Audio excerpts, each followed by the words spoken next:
반갑습니다. 오늘도 제 이야기를 찾아주신 여러분, 진심으로 환영합니다. 귀로 듣는 이야기, 지금 시작합니다. 이야기를 시작하기에 앞서 구독, 좋아요는 이야기 제작에 큰 힘이 됩니다. 잊지 말고 꼭 눌러주시면 감사하겠습니다. 오늘도 저희 채널을 찾아주셔서 감사합니다. 오늘은 제가 아주 오래전 마패 하나 가슴에 품고 팔도를 유랑하던 암행어사 시절의 이야기를 들려드리려 합니다. 그냥 평범한 수사 기록이 아니라 제 인생을 송두리째 바꿔놓았던 한 아이와의 기막힌 인연에 대한 이야기입니다.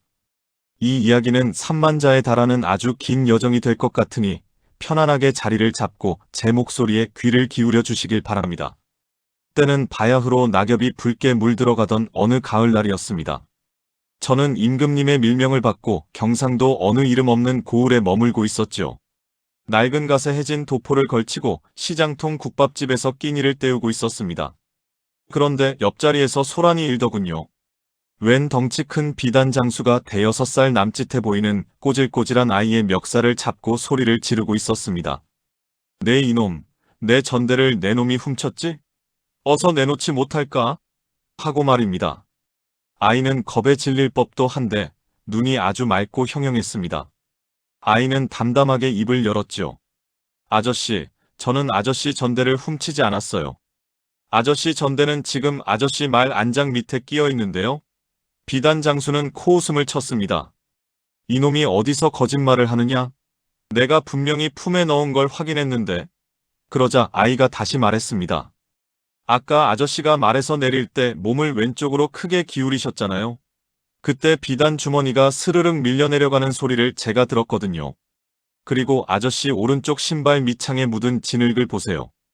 그건 마구간 앞에서만 묻을 수 있는 붉은 찰흙인데 아저씨는 말에서 내리자마자 바로 이리로 오셨으니 마구간에 전대를 흘리셨을 리는 없고 분명 안장에 걸려 있을 겁니다. 비단 장수는 반신반의하며 밖으로 달려나갔고 잠시 후 얼굴이 벌개져서 돌아왔습니다. 정말로 안장 틈바구니에 전대가 끼어 있었던 것이죠. 저는 그 광경을 보고 뒤통수를 한 대 얻어맞은 기분이었습니다. 저 어린아이가 찰나의 움직임과 소리, 그리고 신발에 묻은 흙의 색깔만으로 전대의 위치를 파악하다니요. 저는 국밥 그릇을 비우고 슬그머니 아이 뒤를 밟았습니다. 아이는 이름도 성도 없었습니다. 그냥 마을 사람들이 복이라고 불렀지요. 부모는 역병으로 일찍 여의고 이 집 저 집 잔심부름을 해주며 얻어먹고 사는 처지였습니다. 저는 이 아이가 하늘이 내린 천재임을 직감했습니다. 어쩌면 제 막막한 수사길에 큰 등불이 되어줄지도 모른다는 생각이 들었지요. 그래서 저는 아이에게 제안했습니다. 얘야, 나와 함께 길을 떠나지 않겠느냐? 맛있는 것도 먹여주고 글도 가르쳐주마. 아이는 잠시 제 눈을 빤히 바라보더니 싱긋 웃으며 말했습니다. 아저씨 가슴속에 숨겨둔 그 노쇠 덩어리 아주 귀한 것 같은데 그거 보여주시면 따라갈게요. 저는 깜짝 놀랐습니다. 품속 깊이 숨긴 마패의 존재를 아이는 이미 눈치채고 있었던 것이죠. 그렇게 저와 보기에 기묘한 동행이 시작되었습니다. 우리가 처음으로 함께 해결한 사건은 인근 달성 고을에서 벌어진 실종 사건이었습니다. 그 고을의 부유한 선비가 하룻밤 사이에 흔적도 없이 사라졌는데 방 안에는 피 한 방울 없었고 문은 안에서 굳게 잠겨 있었습니다. 관가에서는 귀신이 고칼 노릇이라며 손을 놓고 있었죠. 저는 보기를 데리고 그 선비의 집을 찾아갔습니다. 보기는 방 안을 한참이나 기어다니며 구석구석을 살피더니 갑자기 천장을 가리켰습니다. 아저씨, 저기 석가래 사이에 거미줄이 끊어져 있어요. 그리고 방바닥 구석에 아주 작은 쇳가루가 떨어져 있네요. 저는 의아했습니다. 쇳가루라니 그게 무슨 상관이냐? 보기는 무릎을 탁 치며 설명했습니다. 이 방은 안에서 잠긴 게 아니에요. 밖에서 실을 이용해서 문고리를 걸어 잠근 뒤에 실을 뽑아낸 거죠. 그리고 저 쇳가루는 범인이 문틈으로 칼을 집어넣어 문구멍을 넓힐 때 생긴 거예요. 범인은 이 집 사정을 아주 잘 아는 사람이에요. 보기의 말대로 조사를 해보니 선비의 집사와 하인이 짜고 벌인 일이었습니다. 그들은 선비를 살해한 뒤 시신을 마당에 있는 커다란 장독 안에 숨기고 위에 소금을 가득 채워두었더군요. 보기에 예리한 관찰력이 아니었다면 영원히 미궁에 빠졌을 사건이었습니다. 저는 보기를 보며 전율을 느꼈습니다. 이 아이는 단순히 머리가 좋은 게 아니라 사물의 이면을 꿰뚫어보는 눈을 가졌구나 싶었지요. 그날 이후 저는 보기를 단순한 아이가 아니라 제 수사 파트너로 대우하기 시작했습니다. 우리는 전국을 돌며 탐관 오리들의 부정부패를 척결하고 억울한 백성들의 눈물을 닦아주었습니다. 보기는 때로는 장터의 엿장수 아이로, 때로는 양반집 도련님으로 변장하며 정보를 수집했습니다. 아이의 추리는 단 한 번도 틀린 적이 없었습니다. 하지만 우리가 유명해질수록 위험도 그림자처럼 따라붙었습니다. 보기의 명성이 암암리에 퍼지자 우리의 정체를 의심하는 무리가 생겨난 것이죠. 특히 제가 쫓고 있던 거대 권력 영의정의 사촌이자 이 지역의 실세인 김대감이 우리를 주목하기 시작했습니다. 김대감은 겉으로는 청렴한 척했지만 뒤로는 명나라와의 밀무역을 통해 막대한 부를 쌓고 군사력을 키우고 있었습니다. 저는 그 증거를 찾기 위해 고군분투하고 있었죠. 그러던 어느 날 보기가 심각한 표정으로 제게 다가왔습니다. 아저씨, 요 며칠 우리 뒤를 밟는 그림자가 있어요. 발소리가 일정하고 호흡이 깊은 걸 보니 보통 무사가 아니에요. 김대감 쪽 사람인 것 같아요. 저는 가슴이 철렁 내려앉았습니다. 나 혼자라면 어떻게든 버티겠지만 이 어린아이까지 위험에 빠뜨릴 수는 없었으니까요. 저는 보기를 안전한 곳으로 피신시키려 했습니다. 하지만 보기는 고개를 가로저었습니다. 아저씨, 저를 혼자 두지 마세요. 제가 없으면 아저씨는 저들의 함정을 간파하지 못할 거예요. 그리고 이미 늦었어요. 저들이 우리가 머무는 주막을 포위했거든요. 보기의 말이 끝나기가 무섭게 주막의 문이 거칠게 열리며 검은 복면을 쓴 무사들이 들이닥쳤습니다. 저는 급히 마패를 꺼내려 했지만 그들 중 우두머리로 보이는 자가 비웃으며 말했습니다. 암행어 사방 문수, 내 놈의 운명도 여기까지다. 여기서 죽으면 아무도 내가 어사였다는 걸 모르겠지. 일촉즉발의 상황이었습니다. 무사들이 칼을 뽑아드는 순간 보기가 제 앞으로 불쑥 나섰습니다. 잠깐만요. 아저씨들, 저기 뒤에 오시는 분이 누구신지 알고도 이러시는 거예요? 보기가 손가락으로 주막 마당 끝을 가리켰습니다. 무사들이 본능적으로 고개를 돌린 찰나 보기는 품 안에서 미리 준비했던 고춧가루 주머니를 터뜨려 그들의 얼굴에 던졌습니다. 아, 내 눈. 무사들이 비명을 지르며 쓰러졌고 우리는 그 틈을 타 뒷문으로 도망쳤습니다. 숨가쁘게 산길을 달리며 저는 보기에게 물었습니다. 보기야, 정말 뒤에 누가 오고 있었느냐? 보기는 씩씩거리며 웃었습니다. 아니요, 그냥 거짓말이었어요. 하지만 사람들은 위급할 때 뒤를 돌아보게 마련이거든요. 저는 보기의 대담함에 혀를 내둘렀습니다. 하지만 기쁨도 잠시, 우리는 벼랑 끝에 몰리게 되었습니다. 앞에는 깊은 계곡이 흐르고 뒤에는 다시 전열을 가다듬은 무사들이 쫓아오고 있었지요. 보기는 계곡 아래를 내려다보더니 제 손을 꽉 잡았습니다. 아저씨, 저를 믿으세요. 저기 물살이 굽이치는 곳을 보면 바닥이 깊지 않다는 걸 알 수 있어요. 저 바위 옆으로 뛰어내리면 살 수 있어요. 저는 보기의 눈을 보았습니다. 그 눈에는 추호의 의심도 없었지요. 우리는 함께 절벽 아래로 몸을 던졌습니다. 차가운 물살이 온몸을 휘감았고 정신을 잃을 것 같은 순간에도 저는 보기의 손을 놓지 않았습니다. 한참을 떠내려갔을까요? 눈을 떠보니 해는 이미 지고 사방은 어두컴컴했습니다. 다행히 우리는 물가로 밀려나와 목숨을 건질 수 있었습니다. 보기는 기진맥진한 상태에서도 저를 깨우며 속삭였습니다. 아저씨, 김대감의 밀무역 장부를 찾았어요. 아까 주막에서 소란을 피울 때 우두머리 품 안에서 슬쩍 했거든요. 보기가 젖은 품 안에서 꺼낸 것은 낡은 수첩 하나였습니다. 거기에는 김대감이 그동안 저지른 온갖 비리와 명나라 상인들과 주고받은 서신들이 빼곡히 적혀 있었습니다. 이것만 있으면 김대감을 단죄하고 배후 세력을 일망타진할 수 있었습니다. 하지만 보기의 상태가 좋지 않았습니다. 차가운 강물에 너무 오래 있었던 탓인지 고열이 나기 시작했지요. 저는 아이를 등에 업고 밤새 산을 넘었습니다. 마을을 찾아야 했습니다. 보기를 살려야 했습니다. 제 가슴 속 마패보다, 김대감의 장부보다 이 아이의 생명이 더 소중했습니다. 마침내 작은 산사에 도착했을 때 보기는 이미 정신을 잃고 가느다란 숨만 내뱉고 있었습니다. 저는 스님께 매달려 아이를 살려달라고 애원했습니다.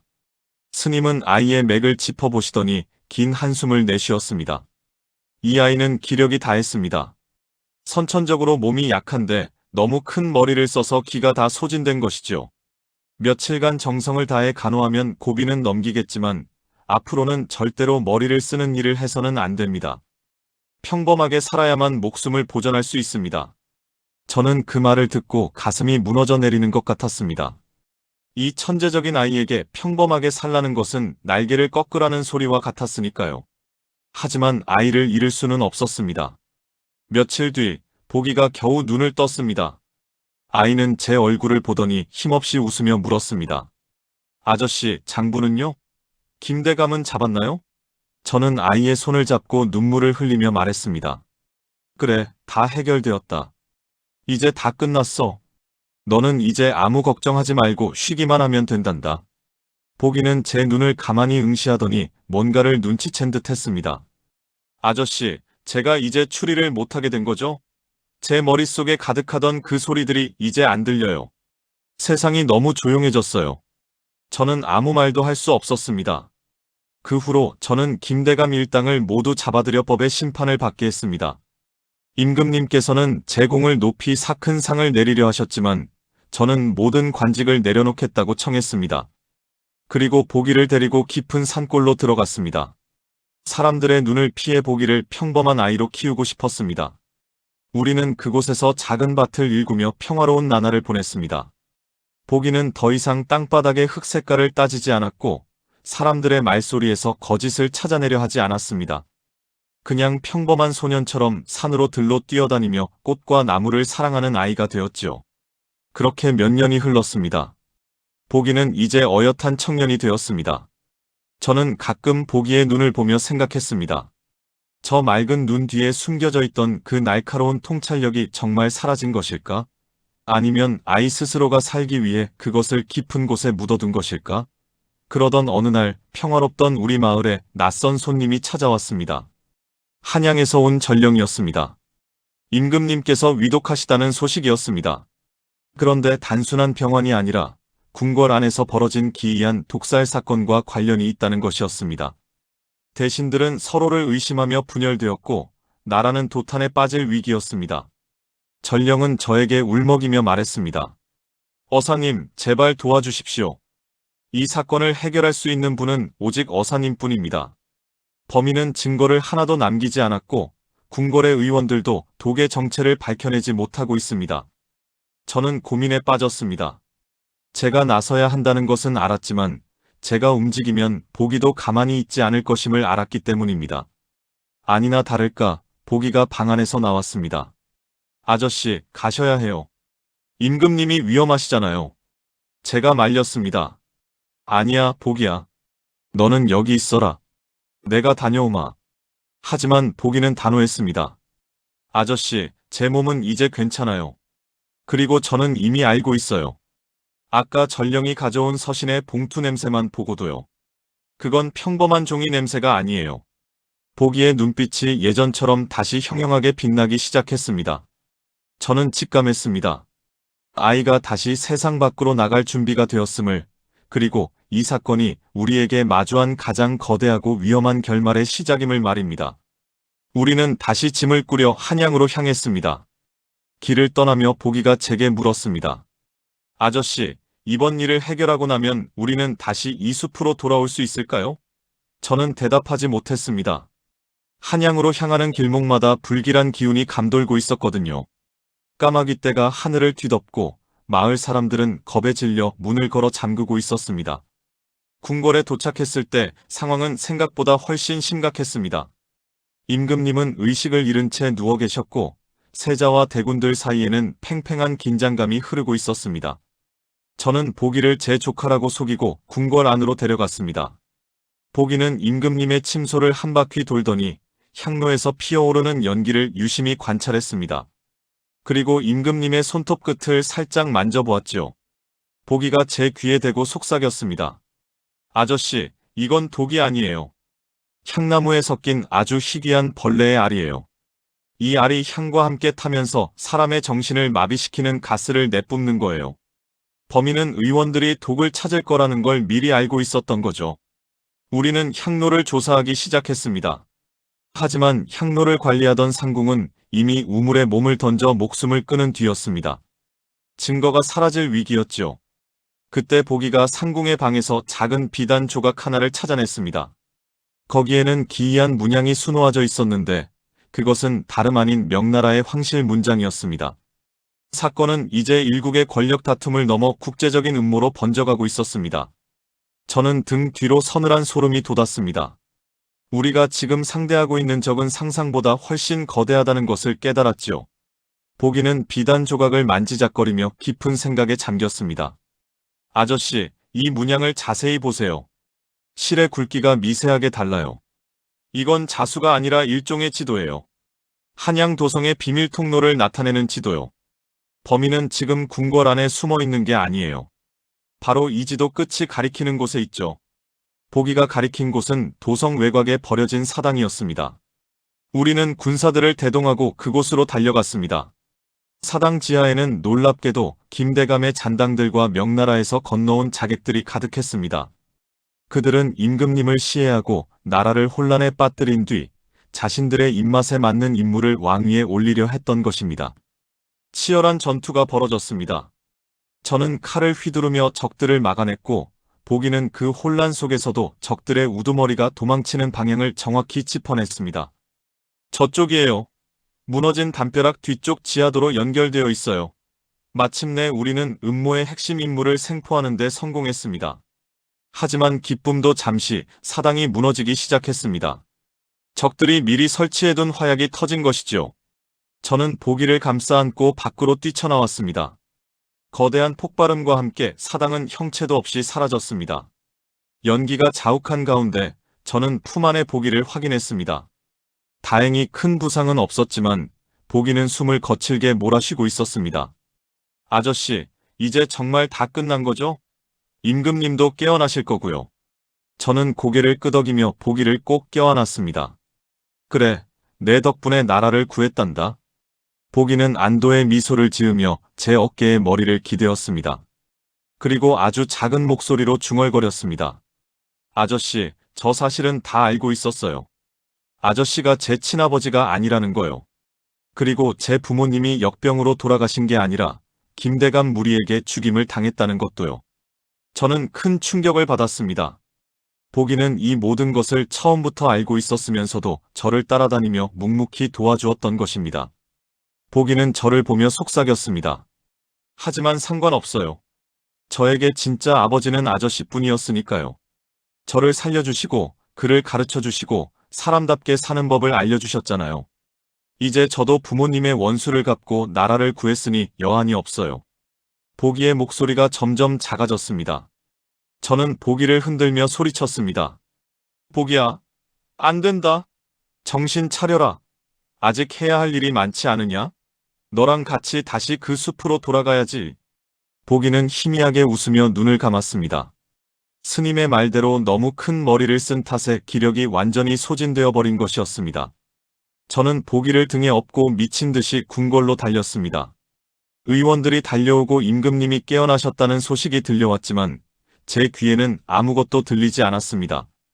오직 제 등에 업힌 차가워져가는 보기의 체온만이 선명하게 느껴질 뿐이었습니다.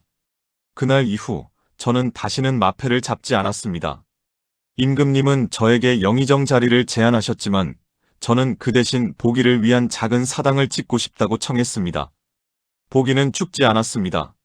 아니, 제 마음속에 영원히 살아있습니다. 사람들은 저를 전설적인 암행어사라고 칭송하지만 저는 압니다. 진짜 영웅은 저 어린아이, 아니 저의 아들이었던 보기였다는 것을요. 세월이 흘러 저도 이제 백발이 성성한 노인이 되었습니다. 가끔 바람이 부는 날이면 보기와 함께 거닐던 그 산골의 흙내음이 그리워집니다. 그리고 가끔 꿈속에서 보기를 만납니다. 보기는 여전히 맑은 눈을 한 채 저에게 묻곤 합니다. 아저씨, 저기 구름 모양을 보세요. 내일은 비가 올까요? 아니면 맑을까요? 저는 허허 웃으며 대답합니다.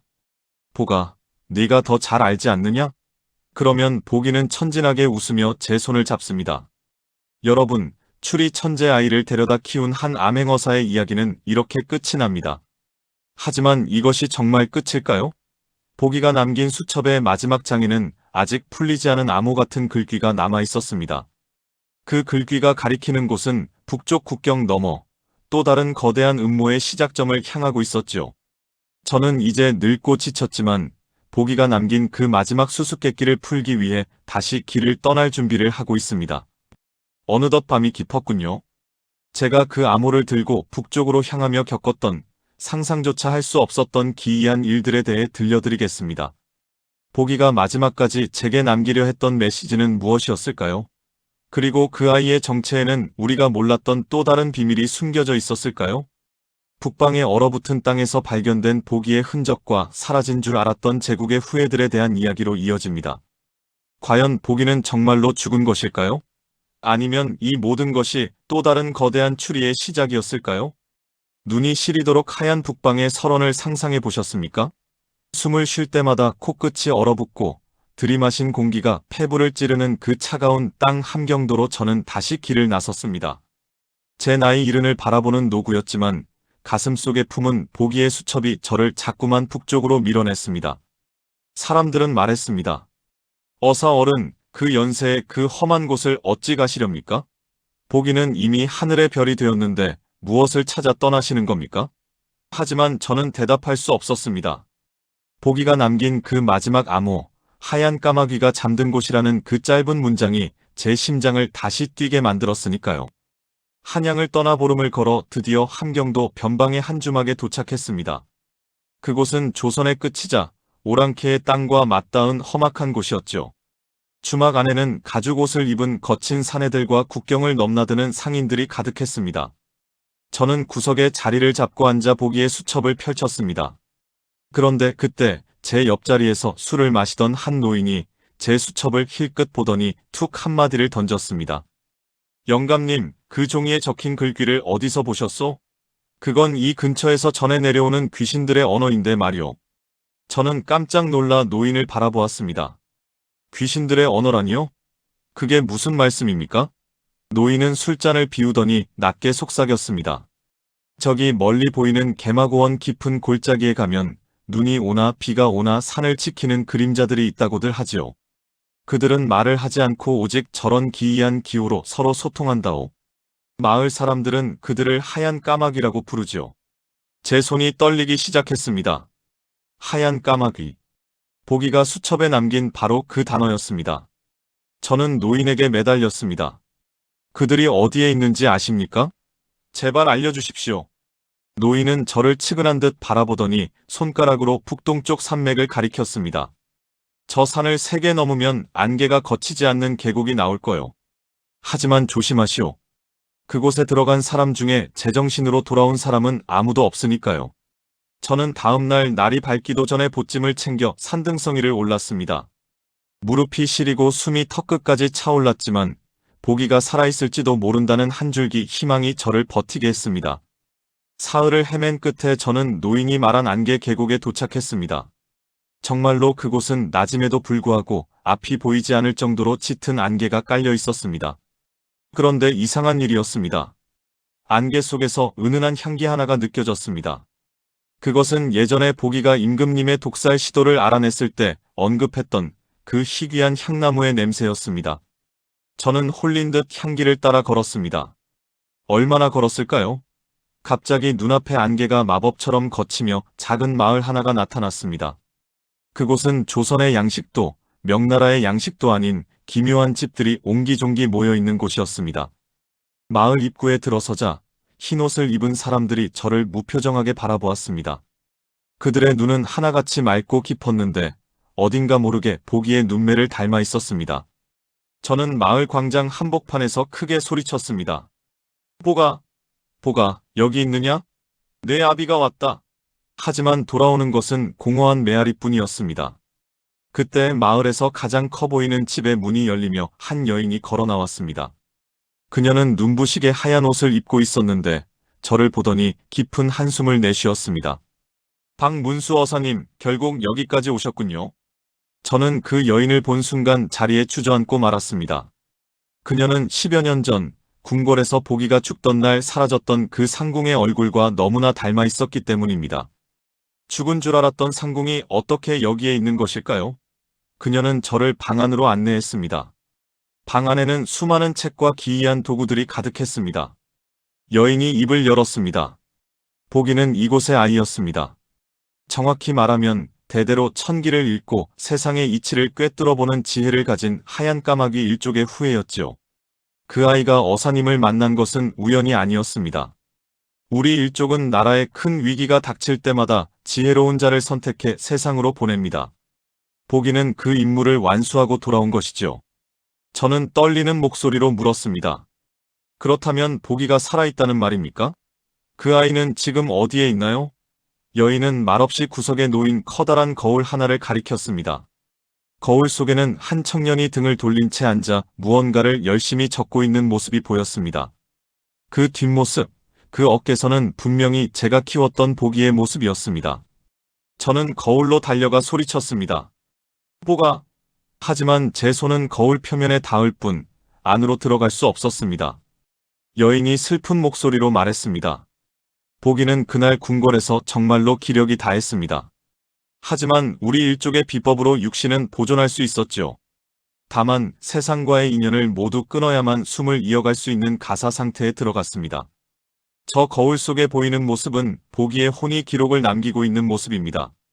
저는 눈물을 흘리며 거울 속의 아이를 바라보았습니다. 보기는 제가 온 것을 아는지 모르는지 묵묵히 붓을 움직이고 있었습니다. 여인은 보기가 남긴 마지막 기록이라며 종이 한 장을 건네주었습니다. 거기에는 이렇게 적혀 있었습니다. 아버님, 저를 찾지 마세요. 저는 이제 세상의 모든 소리를 듣고 기록하는 자가 되었습니다. 아버님과 함께했던 그 시간들이 제 인생에서 가장 따뜻한 불꽃이었습니다. 이제 그 불꽃을 품고 저는 영원한 침묵 속에서 나라를 지키려 합니다. 아버님, 부디 만수무강하시고 저를 잊어주십시오. 저는 종이를 가슴에 품고 통곡했습니다. 이 천재적인 아이의 결말이 결국 이런 고독한 감시자의 삶이었다니요. 하지만 여인은 제게 또 다른 이야기를 들려주었습니다. 보기가 남긴 기록 덕분에 조선에 닥칠 수많은 역병과 외세의 침략을 미리 대비할 수 있었다고요. 보기는 보이지 않는 곳에서 여전히 이 나라의 암행어사 역할을 수행하고 있었던 것입니다.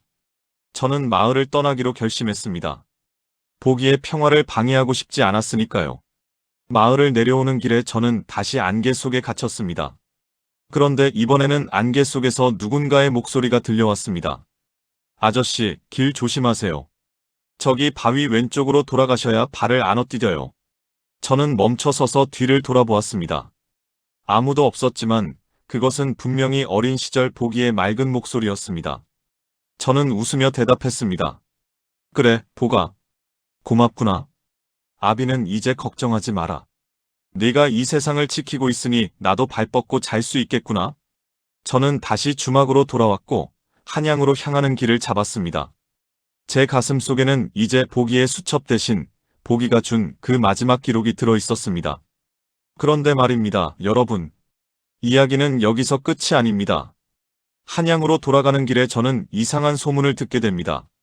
전라도 어느 고을에 보기와 똑같이 생긴 아이가 나타나 억울한 살인 사건을 단칼에 해결했다는 소문이었습니다. 그 아이는 자기가 하얀 까마귀의 제자라고 주장했다더군요. 과연 보기는 정말로 그 거울 속에서 영원히 잠든 것일까요? 아니면 자신의 지혜를 이어갈 또 다른 아이를 세상에 보낸 것일까요? 저는 그 아이를 만나기 위해 이제 남쪽으로 발걸음을 옮깁니다. 이 늙은 어사의 여행은 아직 끝나지 않은 모양입니다. 보기가 남긴 그 지혜의 불씨가 어디서 어떻게 다시 피어오르고 있는지 여러분도 궁금하지 않으십니까? 남도 끝자락에서 만난 그 신비로운 아이와 보기가 숨겨두었던 마지막 유산에 대한 이야기. 과연 그 아이는 보기의 환생일까요? 아니면 새로운 전설의 시작일까요? 전라도의 한 작은 어촌 마을에서 벌어진 기괴한 황금어장 실종 사건과 그곳에서 마주친 당돌한 꼬마 출입군에 대한 이야기로 이어집니다. 그 아이가 내민 낡은 노쇠 조각에 새겨진 문양을 본 순간 저는 그만 정신을 잃고 말았습니다. 여러분, 긴 여정의 마지막 장에 오신 것을 환영합니다. 함경도의 그 시린 바람을 뒤로하고 저는 한반도의 최남단, 전라도의 어느 작은 어촌 마을에 도착했습니다. 그곳은 바다 물결이 햇빛을 받아 황금처럼 빛난다고 해서 금포라 불리는 곳이었죠. 하지만 제가 도착했을 때 그 아름다운 이름과는 달리 마을은 죽음 같은 고요함에 잠겨 있었습니다. 풍요롭던 황금어장에서 고기잡이를 나갔던 사내들이 하나둘 실종되기 시작했고, 남겨진 여인들은 바다 귀신의 곡소리가 들린다며 겁에 질려 있었지요. 저는 마을 입구 갯바위에 앉아 파도를 바라보고 있었습니다.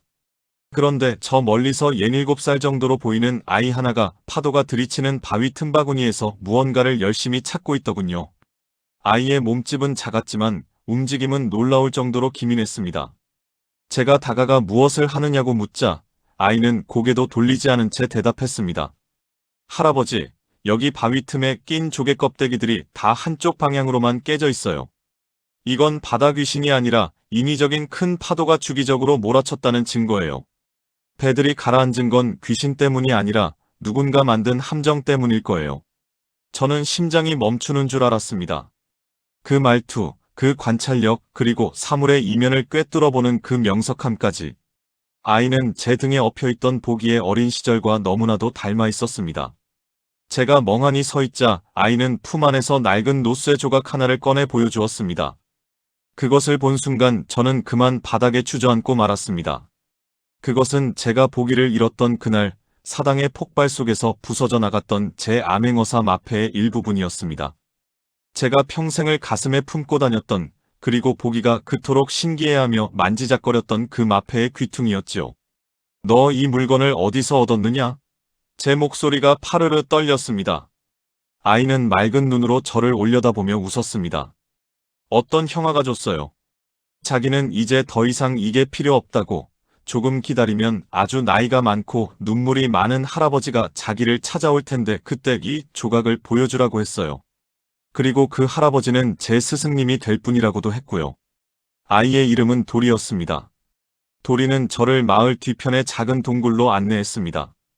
그곳에는 누군가 오랫동안 머문 흔적이 있었고 벽면 가득히 보기의 필체로 수사 기법과 세상의 이치들이 빼곡하게 적혀 있었습니다. 보기는 살아있었던 겁니다. 아니, 어쩌면 그 하얀 까마귀 일족의 마을에서 잠시 숨을 고른 뒤 자신의 지혜가 세상의 악을 막는데 계속 쓰일 수 있도록 이 아이를 가르치고 준비시켰던 것이지요. 보기는 자신이 직접 세상에 나서면 다시 목숨이 위험해질 것을 알았기에 자신의 화신과도 같은 제자를 키워 저에게 보낸 것입니다. 저는 동굴 구석에서 보기가 남긴 편지 한 통을 더 발견했습니다. 아버님, 저 대신 이 아이를 거두어 주세요. 도리는 저보다 더 넓은 세상을 볼 줄 아는 아이입니다. 제가 아버님께 배운 정의와 사랑을 이 아이에게도 나누어 주시길 부탁드립니다. 우리는 비록 떨어져 있지만 도리의 눈을 통해 저는 항상 아버님과 함께할 것입니다. 저는 눈물을 닦고 도리의 손을 꽉 잡았습니다. 그리고 우리는 힘을 합쳐 금포 마을의 미스터리를 풀기 시작했습니다. 도리의 추리는 놀라웠습니다. 실종된 어부들은 사실 죽은 게 아니라 해안가 깊숙한 동굴에 감금되어 밀교 집단의 강제 노동에 동원되고 있었습니다. 그들은 바다 밑에 거대한 그물을 설치해 인위적인 소용돌이를 만들어 배들을 전복시켰던 것이지요. 저는 도리의 지시에 따라 관군을 불러 모았고 우리는 단숨에 그 범죄 조직의 소굴을 소탕했습니다. 마을에는 다시 웃음꽃이 피었고 돌아온 남편들을 껴안은 여인들의 울음소리가 만선을 알리는 뱃노래와 어우러졌습니다. 사건을 해결한 날 밤 도리와 저는 해변에 앉아 보름달을 바라보았습니다. 할아버지, 이제 우리는 어디로 가요? 도리가 묻더군요. 저는 도리의 머리를 쓰다듬으며 대답했습니다. 글쎄다, 보기가 그랬던 것처럼 억울한 사람들이 있는 곳이면 어디든 가야지. 도리는 신이 나서 제 품으로 파고들었습니다. 저는 느꼈습니다. 제 곁에 있는 이 아이가 보기의 환생이든 제자든 그것은 중요하지 않았습니다. 보기가 남긴 정의의 씨앗이 이 아이의 가슴 속에서 다시 피어나고 있다는 사실만이 중요했지요. 여러분, 이제 저의 긴 야담을 마무리하려 합니다. 저는 그 후로 도리를 데리고 팔도를 유람하며 수많은 사건을 해결했습니다. 사람들은 늙은 선비와 어린 신동이 함께 다니며 악을 징벌한다는 전설 같은 이야기를 주고받았지요. 저는 이제 압니다. 한 명의 천재가 세상을 바꾸는 것이 아니라 그 천재의 의지를 이어받은 평범한 사람들의 용기가 세상을 바꾼다는 것을요. 보기는 저에게 아들이었고 스승이었으며 영원한 동반자였습니다. 제 가슴 속의 마패는 이제 부서진 조각뿐이지만 제 곁에는 보기가 남겨준 가장 큰 선물인 도리가 있습니다. 그리고 이 이야기를 듣고 계신 여러분의 가슴 속에도 아마 저마다의 보기가 한 명씩 살고 있을지도 모릅니다. 세상의 불의에 분노하고 약자의 눈물에 공감하며 진실을 찾고자 하는 그 마음이야말로 우리 모두가 품고 있는 암행어사의 마패가 아닐까요? 오늘 밤 창밖에 달빛이 유난히 밝습니다. 혹시 압니까? 지금 이 순간에도 어느 깊은 산골이나 이름 없는 포구에서 낡은 도포를 입은 노인과 맑은 눈의 아이가 횃불을 밝히며 진실을 쫓고 있을지도 모릅니다. 저의 이야기는 여기서 끝나지만 보기와 도리, 그리고 우리들의 정의로운 행진은 멈추지 않을 것입니다. 시청자 여러분, 긴 시간 동안 저의 서툰 이야기에 귀 기울여 주셔서 진심으로 고맙습니다. 여러분의 삶 속에도 언제나 명쾌한 진실과 따뜻한 사랑이 함께하기를 기원합니다. 저는 이제 도리가 깨기 전에 잠시 눈을 붙여야겠습니다. 내일은 또 어떤 새로운 수수께끼가 우리를 기다리고 있을지 설레는 마음으로 말입니다. 그럼 모두들 편안한 밤 되십시오. 어사방 문수와 그의 아들 보기, 그리고 도리의 이야기는 영원히 여러분의 기억 속에 머물 것입니다. 안녕히 계십시오. 이 이야기는 끝이 났지만 여러분이 궁금해하신다면 언제든 또 다른 전설의 보따리를 들고 찾아오겠습니다. 그때까지 모두 건강하십시오.